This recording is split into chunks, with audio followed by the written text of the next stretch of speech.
When did you realize your mom never loved you? When I overheard her on the phone with my dad's best friend saying, "Don't worry about noise from the basement. Marcus thinks his daughter is at summer camp." I was supposed to be 200 miles away at Camp Wildwood for 2 months. Instead, I was hiding in our laundry room after coming home early with food poisoning. Mom thought the house was empty. That's when I heard her voice through the heating vent, crystal clear from the kitchen above. "She'll be gone until August. We have the whole summer to finish the renovations." But we weren't renovating anything. Our house was perfect. Then I heard a man's voice I recognized. Uncle Johnny, Dad's business partner, and supposedly Mom's platonic friend. "What about when she comes back? Kids notice everything." "She won't be coming back," Mom said, and my blood turned to ice. "I've been researching boarding schools in Switzerland. Very exclusive, very expensive, very far away." I pressed my ear closer to the vent, heart hammering. "Marcus will never agree to that," Johnny said. Mom laughed, but it wasn't her usual warm sound. It was cold, calculating. "Marcus won't have a choice once he finds out about his daughter's behavioral problems at camp. I've already spoken to Dr. Sins about getting her diagnosed." My hands started shaking. Dr. Sins was our family psychiatrist. Mom had been taking me to see him for anxiety issues since I was 12. "What kind of diagnosis?"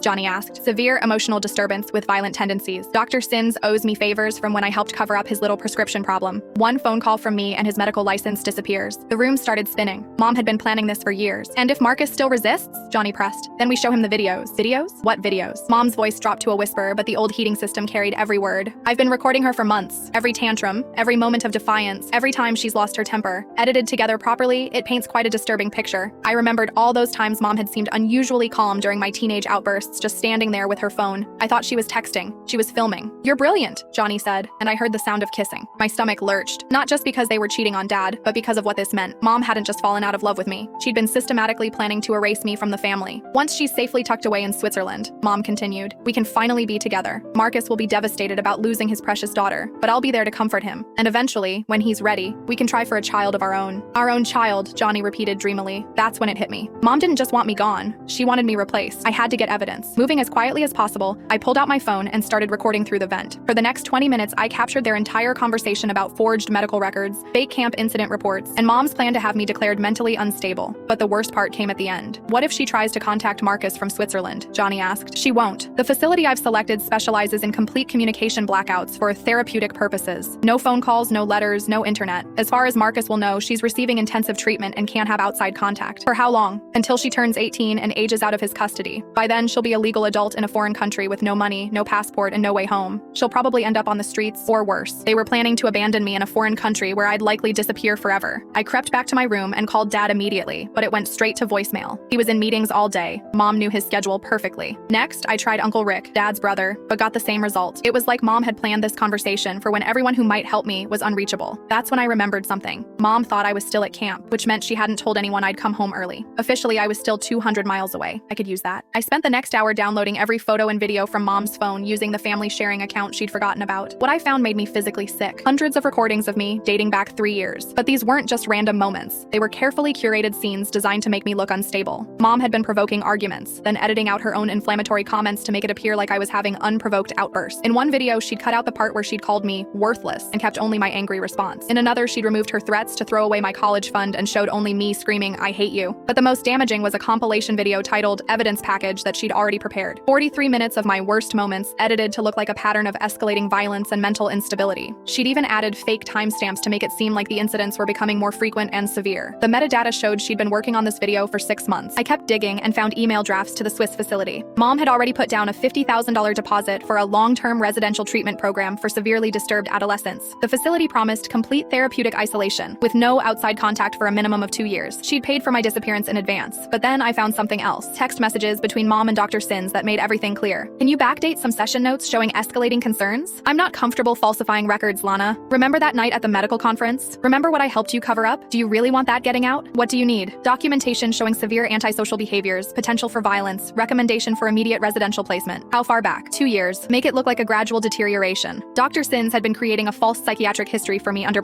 I screenshotted everything, uploaded it to 3 different cloud accounts, and emailed copies to myself. Then I put Mom's phone back exactly where I'd found it. When Dad finally called me back that evening, I was ready. "Hey, sweetheart, how's camp?" he asked, sounding tired. "Dad, I need you to come get me right now, and don't tell Mom where you're going." "What's wrong? Are you hurt?" "I can't explain over the phone, just trust me. And Dad, when you get here, bring Uncle Rick and a lawyer." There was a long pause. "Honey, you're scaring me." "Good, you should be scared. Mom's been lying to you about everything." That night, Dad drove 4 hours to camp to find me waiting in the director's office with printed copies of everything I'd discovered. Uncle Uncle Rick followed in his own car with his lawyer friend. Dad's face went through every emotion as he read the evidence. Confusion, disbelief, hurt, and finally, rage. She was going to have you declared insane, he whispered, staring at the fake psychiatric reports, and then disappear me to Switzerland where I'd never be heard from again. Uncle Rick finished reading the Swiss facility contract. This place doesn't even allow visitors for the first 2 years. She was essentially selling you into legal The lawyer reviewed Mom's correspondence with Dr. Sins. This is conspiracy to commit fraud, forgery, and child endangerment. Possibly charges too. We drove home in convoy, arriving at 2 a.m. Mom's car was in the driveway next to Johnny's truck. Dad used his key to enter quietly. We found them asleep in the master bedroom, Johnny's arm around Mom like they were already married. Dad woke them up by turning on every light in the room. "Hello, darling," he said, his voice deadly calm. "We need to talk." Mom sat up, confused and half When she saw me standing behind Dad, her face went white. "Marcus, I can explain." "Can you explain this?" Dad held up printouts of her text messages with Dr. Sins. Mom's mouth opened and closed like a fish. "Or this?" Uncle Rick showed her the Swiss facility contract. Johnny tried to slip out, but the lawyer blocked the doorway. "You're not going anywhere. You're an accessory to conspiracy and fraud." Dad sat on the edge of the bed, still wearing his travel clothes. 15 years of marriage, Lana. 15 years, and you were planning to erase our daughter. "She's not your daughter," Mom suddenly screamed, desperation making her cruel. "She's a burden, a mistake that ruined everything. I was 19 when I got pregnant, Marcus. I had dreams, I had plans, and then she trapped me." The words hit me like physical blows, but Dad stood up slowly, his face hardening. "She trapped you? She was a baby, and she's the best thing that ever happened to me." Mom kept spiraling. "You love her more than me. You always have. Every birthday, every Christmas, every achievement, it's all about her. When do I get to matter?" "You mattered," Dad said quietly, "until you decided our daughter was disposable." The police arrived an hour later. Someone, probably a neighbor, had called about the shouting. When they saw the evidence we'd gathered, they arrested both Mom and Johnny on the spot. Dr. Sins was picked up at his home that same morning. The trial made local news. "Mother attempts to have daughter disappeared to Swiss facility" was the headline that followed us for months. Mom's defense tried to claim she was suffering from postpartum depression that had never been treated, but the prosecution had years of premeditated evidence. The fake psychiatric records, the edited videos, the Swiss facility deposit, the blackmail of a licensed psychiatrist. Most damning was a journal they found in her nightstand, detailing her plans going back 4 years. She'd written about watching other families with troubled teens and researching residential facilities long before she'd started manufacturing evidence against me. "Sometimes I fantasize about what life would be like if she'd never been born," one entry read. "Marcus and I could travel, have adventures, maybe have a child we actually planned for." Another entry, dated just 2 months before my supposed camp departure. "Everything is falling into place. By Christmas, she'll be gone and forgotten. Marcus will grieve for a while, but I'll help him heal. And maybe, by next summer, I'll be pregnant with a child who won't ruin my life." She'd already picked out names for her replacement child. The Swiss facility cooperation was crucial to the prosecution. When investigators contacted them, they discovered that Mom had specifically requested their most restrictive program, one typically reserved for violent young adults who were considered dangerous to society. She told them I had a history of attacking family members and needed complete isolation for everyone's safety. The facility had prepared a specialized containment unit for my arrival. Dr. Sins testified for the prosecution as part of his plea deal. He revealed that Mom had been pressuring him to prescribe me unnecessary psychiatric medications for months. She wanted me to put her daughter on antipsychotics, he admitted in court. When I refused, she reminded me about the incident she'd witnessed at the medical conference. The incident turned out to be Dr. Sins taking pills from the sample cabinet for his own. Mom had photographed him and threatened to report him unless he cooperated with her plans. Johnny's role was simpler, but equally disturbing. He'd been financing Mom's scheme in exchange for favors and the promise that they'd be together once I was gone. Bank records showed he'd given Mom over $75,000 over 6 months, money she'd used for the Swiss facility deposit, legal fees for forged documents, and bribes to corrupt officials. The prosecution painted a picture of a mother so self-absorbed and selfish that she'd been willing to destroy her own child's life for a chance at a do-over. During sentencing, Mom finally showed her true colors. No tears, no remorse, just cold calculation. "I provided for her for 16 years, she told the judge. "I fed her, clothed her, gave her a home. If I wanted a different life, that was my right as an adult." The judge's response was swift. "You don't get to erase a human being because they're inconvenient." 15 years in federal prison. Johnny got 7 years for conspiracy and fraud. Dr. Sins lost his license and received 3 years plus community service, but the victory felt hollow. Yes, I was safe, but I'd also lost the mother I thought I had. She'd never existed in the first place. The worst part was realizing how long she'd been planning this. Every hug, every "I love you," every family moment for the past 4 years had been an act while she plotted my disappearance. Dad and I went to therapy together to process the betrayal. He blamed himself for not seeing the signs, but how could he have? Mom had been a master manipulator. "She fooled me for 15 years, he'd say. "I thought she loved you as much as I do." The truth was, she'd never loved me at all. I'd been an unwanted pregnancy that derailed her plans, and she'd spent 16 years waiting for a chance to undo that mistake. But she'd underestimated one thing, my survival instinct. Instead of becoming her victim, I became her downfall. Today, Dad and I have a stronger relationship than ever. We don't talk about Mom except when necessary for legal proceedings. She writes letters from prison sometimes, claiming she's found God and wants forgiveness. We return them unopened, because some betrayals are unforgivable, and some Some mothers never deserve to be called that in the first place. Last week, I got a letter from the Swiss facility. They'd refunded mom's deposit and wanted to apologize for not investigating her claims more thoroughly. We've changed our intake procedures, the director wrote. No minor will ever be admitted without independent verification of their psychiatric history. At least some good came from my near disappearance. But late at night, when I can't sleep, I sometimes wonder, if I hadn't gotten food poisoning and come home early, would I be writing this from a cell in Switzerland? Would anyone have ever found me? The scary answer is probably not. And mom would be living happily ever after with Johnny and their planned child, while dad spent the rest of his life wondering why his daughter never called from her therapeutic facility. She almost got away with the perfect crime, making me disappear legally. The only thing that saved me was bad camp food and a lucky case of food poisoning. Sometimes the best things come from the worst moments, even when your own mother is the monster you need saving from. But the story doesn't end there. 6 months after mom's sentencing, I received a call that changed everything again. Is this Sarah Matthews? The voice was young, female, nervous.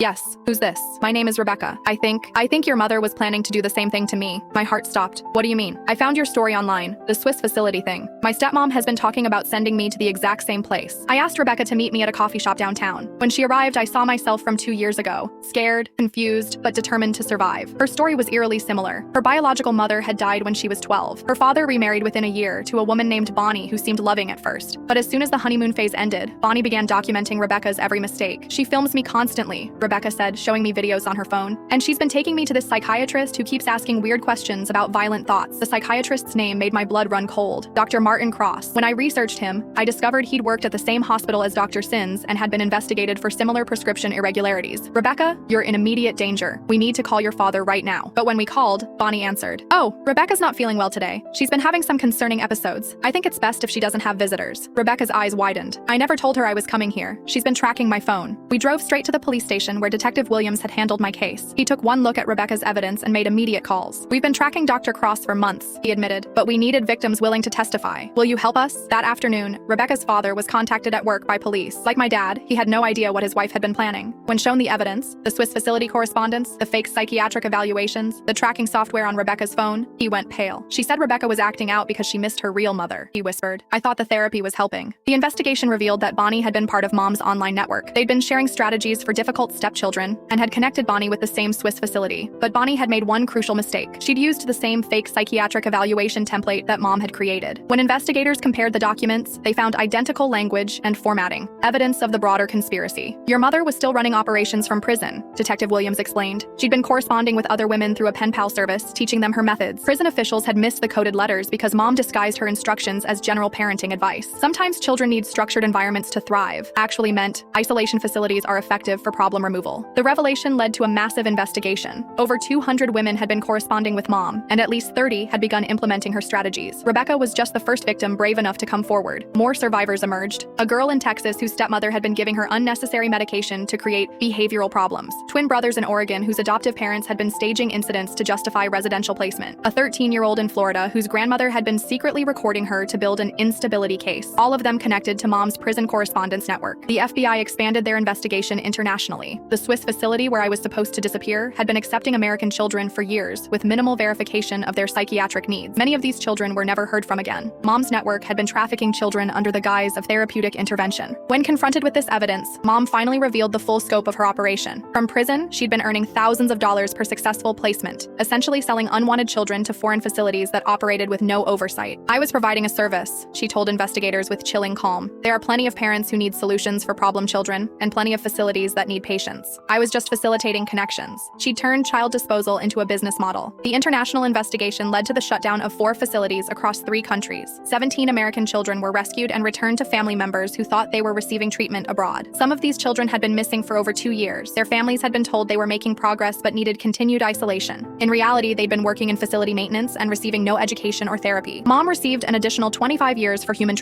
Bonnie got 15 years for conspiracy and attempted Dr. Cross lost his license and received 12 years for falsifying psychiatric evaluations. But the real victory was the systemic change. New laws now require independent psychiatric evaluation before any minor can be placed in foreign residential facilities. International cooperation agreements ensure better tracking of American children in overseas programs. Rebecca became my closest friend. Together, we started a nonprofit organization called Hidden Voices that helps other survivors of family trafficking schemes. We've assisted over 150 families and prevented dozens of similar disappearances. Every time we save a child from their own family's betrayal, I think about that moment in our laundry room when I overheard Mom's phone call. One case of food poisoning changed everything, not just for me, but for hundreds of other children. Sometimes I wonder how many more children are out there trapped in foreign facilities because their families wanted them gone. How many fake phone calls are happening right now, planning another child's disappearance. But then I remember that Rebecca found me, that other survivors are speaking up, that the network Mom built is finally crumbling, and I realized that Mom was wrong about one thing. I wasn't disposable. I was the beginning of her end.